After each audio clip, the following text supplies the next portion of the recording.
পৌষ মেলা। যশোরের ঝিগরগাছা উপজেলার গদখালীর কালী মন্দির ঘিরে প্রতি বছর বাংলা পৌষ মাসের অমাবস্যায় শুরু হয় মেলা। এ কারণে 3 দিনব্যাপী এই মেলাকে অনেকে পৌষকালী মেলা বলে থাকেন। এখানে বাংলাদেশের বিভিন্ন জেলাসহ পার্শ্ববর্তী দেশ ভারত থেকেও বিপুল সংখ্যক দর্শনার্থী ও পুণ্যার্থীর আগমন ঘটে। 100 বছরের উপর এখানে এই মেলাটা হচ্ছে। এই মেলায় বাংলাদেশের প্রত্যন্ত অঞ্চল থেকে ছাড়াও বাংলাদেশের বাইরে, বিশেষ করে ভারত থেকে প্রচুর দর্শনার্থী আমাদের মেলায় আসে। এই মেলায় আমাদের এখানে যে আমরা সনাতন ধর্মের লোক, আমাদের কালী যে পূজা হয়, এই পূজাকে আমাদের ধর্মের লোক বিশ্বাস করে। এখানে মানত করলে তাদের আশা পূর্ণ হয়। সেই হিসেবে আমাদের দেশের বাইরেও বিদেশ থেকে বহু লোক এখানে মানত করে। মেলা ও মন্দির ঘিরে রয়েছে কয়েকশো বছরের প্রাচীন ইতিহাস।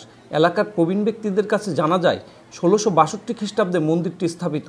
16শ শতাব্দীতে ইংরেজ শাসনামলে পর্তুগিজ দস্যুরা প্রতিনিয়ত হামলা করত এই এলাকায়। মেয়েদের তুলে নিয়ে যে নির্যাতন করত। সে সময় এক রাতে ঝিগরগাছার হরিয়ান নদের পাড়ে গ্রামে হামলা চালায় পর্তুগিজ দস্যুরা।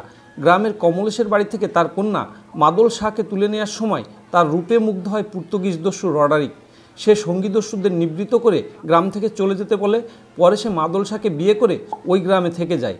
দুই ধর্মের দুজনের প্রেম পরিণয়ের সূত্র ধরে রডারিক নিজ ধর্মের গড ও হিন্দু ধর্মের দেবী কালীকে শ্রদ্ধা জানাতে গড়ে তোলে গদখালী মন্দির, যা পরবর্তীকালে গদখালী মন্দির নামে পরিচিতি পায়। পাশাপাশি এলাকার নামও হয়ে যায় গদখালী। আমি অমৃতবাজার মাগুরা থেকে আসছি। আমার পরিবার সহ আসছি গদখালী মেলা দেখতে, পূজা দেখতে। পরিবার সহ মেলা দেখে, পূজা দেখে সুস্থভাবে দেখতে। রডারিক ও মাদল শাহ স্মরণে কয়েকশো বছর ধরে এখানে মেলা হচ্ছে। মেলায় গৃহস্থালী, শিশুদের খেলনা, খাবার সহ হরেক পণ্যের সমাহার ঘটে। বেড়ানোর পাশাপাশি অনেকে আশা পূরণের জন্যও আসেন।